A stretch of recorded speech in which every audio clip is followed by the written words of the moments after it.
Have a nice morning to all of you. Most important question from GS cyclone. आज है 14 सितंबर और आगे आने वाले वीडियो में 14 सितंबर से जितने भी महत्वपूर्ण प्रश्न बन सकते हैं करंट अफेयर्स के, उन पर डिस्कशन किया जाएगा। इस वीडियो का सॉल्यूशन पीडीएफ आपको टेलीग्राम चैनल पर उपलब्ध करा दिया जाएगा, आप वहां से इसको डाउनलोड कर सकते हैं। इसके अलावा आप मुझे इन सोशल नेटवर्किंग साइट्स मुझे फॉलो करिएगा। वहाँ पे आपको प्रतियोगी परीक्षाओं के संबंध में जितनी भी महत्वपूर्ण जानकारियाँ होती हैं, अपकमिंग फॉर्म जो आपके होते हैं, या फिर इनके अलावा जितने भी महत्वपूर्ण प्रश्न होते हैं, मैं आपको डेली प्रोवाइड करता रहता हूँ। आज शिद्दत से करो कोशिश तुम चिराग बनने की, आज शिद्दत से करो कोशिश तुम चिराग बनने की, कौन जाने रोशन तुम ही से सारा जहां हो। दोस्तों, जीवन में लक्ष्य का होना बहुत ही ज़रूरी है। लक्ष्य के अभाव में हमको एक डायरेक्शन पता नहीं चलता है, हमको दिशा पता नहीं चलती है कि हमको जाना किधर है। अगर हमारे पास लक्ष्य ना हो तो हमारी जो कंडीशन हो जाती है बिल्कुल उस व्यक्ति के समान हो जाती है, उस डाकिये के समान हो जाती है जिसके पास एक ऐसा पत्र हो जिस पे कोई एड्रेस नहीं लिखा हो। अब सोचिए वह डाकिया उस पत्र को लेकर जाएगा कहाँ। तो सेम टू सेम मैंने आपको यही चीज़ बताई कि हमारे जीवन में लक्ष्य का होना बहुत ज़रूरी है। सबसे पहले लक्ष्य को निर्धारित करिएगा। अगर ज़्यादा बड़ा लक्ष्य है तो उसको खंडों में डिवाइड करिए और उसके एक सेगमेंट को पूरा करने के लिए अपना पूरा का पूरा समर्पण, अपना पूरा का पूरा एकाग्रता लगा दीजिए। आइए शुभारंभ करते हैं 14 सितंबर से बनने वाले महत्वपूर्ण प्रश्नों के बारे में। सबसे पहले आपका जो है रिकैप होता है, प्रीवियस डे का रिकैप होगा। प्रीवियस डे क्वेश्चन यहाँ पे रिकैप किया जाएगा। देखिए, हाल ही में किस तिथि को राष्ट्रीय वन शहीद दिवस के रूप में मनाया गया? 11 सितंबर। ओसिन 2024 क्या है? तो ओसिन 2024 अभी हाल ही में रूस का सबसे बड़ा सैन्य अभ्यास है। प्रशांत महासागर, आर्कटिक महासागर, भूमध्य सागर, बाल्टिक सागर, इन सभी सागरीय क्षेत्रों में जो है रूस के द्वारा अब तक का सबसे बड़ा सैन्य अभ्यास का आयोजन किया गया, जो कि आपका ओसिन 2024 के रूप में जाना जाता है। 45वें फीडे शतरंज चैंपियनशिप का आयोजन किस स्थान पे किया गया? तो इसका जो उत्तर आपका हो जाएगा बुडापेस्ट। और बुडापेस्ट कहाँ पड़ता है? हंगरी की कैपिटल है। हाल ही में किसे नेपाल का सेनाध्यक्ष नियुक्त किया गया है? तो Ashok Raj सिटगले is the right answer. किस देश ने हाल ही में अपने देश में सोशल मीडिया के प्रयोग के लिए न्यूनतम आयु सीमा को निर्धारित करने का प्रावधान किया है? तो ऑस्ट्रेलिया आपका उत्तर होगा। अभी हाल ही में भारत के फिलीपींस सुरक्षा सहयोग समिति का आयोजन किस स्थान पर किया गया? मनीला, जो कि फिलीपींस की राजधानी है। चौथी इंटरकॉन्टिनेंटल फुटबॉल चैंपियनशिप का आयोजन किस स्थान पर किया गया है? तो ये आपका हैदराबाद है। नेक्स्ट, कल जो मैंने आपसे यहाँ पे पूछा था, हाल ही में उत्तर प्रदेश के किस शहर में देश के पहले गिद्ध प्रजनन और संरक्षण केंद्र का आधारशिला रखी गई है, जिसे आप जटायु प्रजनन केंद्र कहते हैं? तो गोरखपुर आपका हो जाएगा उत्तर। तो ये रहा आपका प्रीवियस डे का रिवीजन। टुडेज क्वेश्चन, आज का प्रश्न आपका है, देखिए, अब्देल मजीद तैब्बोन हाल ही में किस देश के राष्ट्रपति के रूप में नियुक्त किए गए हैं? नाम थोड़ा सा उटपटांग लग रहा है, अजीबोगरीब लग रहा है, फिर से पढ़िएगा। अब्देल मजीद तैब्बोन हाल ही में किस देश के राष्ट्रपति के रूप में नियुक्त किए गए हैं? सूरीनाम, इंडोनेशिया, ईरान या फिर अल्जीरिया? तो हाल ही में ये हैं आपके, इनको एक बार बढ़िया से देख लीजिए, ये हैं आपके अब्देल मजीद तैब्बोन, और इन्हें हाल ही में अफ्रीकी देश अल्जीरिया का नया राष्ट्रपति नियुक्त किया गया है। तो जितना इनके नाम को याद करने में कठिनाई होगी उतना इनका देश कठिन नहीं है। तो आपको इतना याद रखिएगा कि अभी हाल ही में अफ्रीकी देश अल्जीरिया के नए राष्ट्रपति नियुक्त किए गए हैं, जिनका नाम अब्देल मजीद तैब्बोन है। और अल्जीरिया की अगर बात करते हैं तो अल्जीरिया किस महाद्वीप में पड़ता है? आपने कहा अफ्रीका। अल्जीरिया की राजधानी अल्जीयर्स है। अफ्रीका महाद्वीप का सबसे बड़ा क्षेत्रफल के आधार पर देश पूछा जाता है तो आपका अल्जीरिया होगा, है ना। नेक्स्ट, अगला प्रश्न जो आपके लिए है, हाल ही में किस तिथि को मध्य एशियाई देश तजाकिस्तान ने अपना स्वतंत्रता दिवस मनाया? 8 सितंबर, 9 सितंबर, 10 सितंबर या फिर 12 सितंबर? तजाकिस्तान ने अभी हाल ही में अपना स्वतंत्रता दिवस मनाया है, और कब मनाया है? तो इसका जो सही आंसर आपका होगा ऑप्शन बी, 9 सितंबर आपका सही उत्तर है। अब तजाकिस्तान की बात हो रही है तजाकिस्तान की अगर बात करें तो विश्व मानचित्र में तजाकिस्तान कहाँ पड़ता है? मध्य एशियाई देश है। मध्य एशियाई देश तजाकिस्तान, और तजाकिस्तान की राजधानी अगर आपसे पूछा जाए तो आपकी दुशांबे होगी। नेक्स्ट अगला प्रश्न, अभी हाल ही में किस राज्य ने आधार पंजीकरण के लिए एनआरसी रसीद अनिवार्य कर दी है? तो पूर्वोत्तर भारत के 4 ऑप्शन दिए गए हैं, त्रिपुरा, असम, मेघालय या फिर मिजोरम। एनआरसी रसीद, आधार के रजिस्ट्रेशन में एनआरसी रसीद कंफर्म करने वाला या अनिवार्य करने वाला राज्य कौन है? तो इस प्रश्न का जो सही उत्तर आपका होगा ऑप्शन बी, असम। असम की तो बात करिए तो ये रहा आपका असम। असम जो है पूर्वोत्तर भारत का क्षेत्रफल के आधार पर और पूर्वोत्तर भारत का क्षेत्रफल के आधार पर, साथ ही साथ जनसंख्या के आधार पर सबसे बड़ा राज्य है। एक ऐसा राज्य जिसकी सीमा शेष अन्य जो 7 सिस्टर में जो आपके असम के अलावा जो 6 राज्य आपके शामिल होते हैं, उन सभी 6 राज्यों की सीमाओं को स्पर्श करता है। क्षेत्रफल की दृष्टि से भी बड़ा है, जनसंख्या की दृष्टि से भी बड़ा है। असम जो है हाल ही में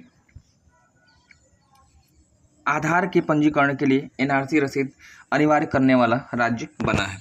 नेक्स्ट अगला प्रश्न, आशा छात्रवृत्ति। आशा छात्रवृत्ति का संबंध किस बैंक से है? Punjab national bank, Indian bank, state bank of India या फिर यूनियन बैंक। तो आशा छात्रवृत्ति याद रखिएगा, इस बैंक का संबंध किससे है? तो ऑप्शन सी यहाँ पे होगा एसबीआई यानी स्टेट बैंक ऑफ इंडिया। ये रहा आपका स्टेट बैंक, और लगभग सभी लोग यहाँ के लोगों से परिचित भी हैं। नेक्स्ट अगला प्रश्न, अभी हाल ही में नागरिक विमानन पर दूसरा एशियाई प्रशांत मंत्री स्तरीय सम्मेलन का आयोजन कहाँ किया गया? चीन, इंडोनेशिया, म्यांमार या फिर भारत। नागरिक विमानन पर दूसरा एशियाई प्रशांत मंत्री स्तरीय सम्मेलन का आयोजन कहाँ किया गया है?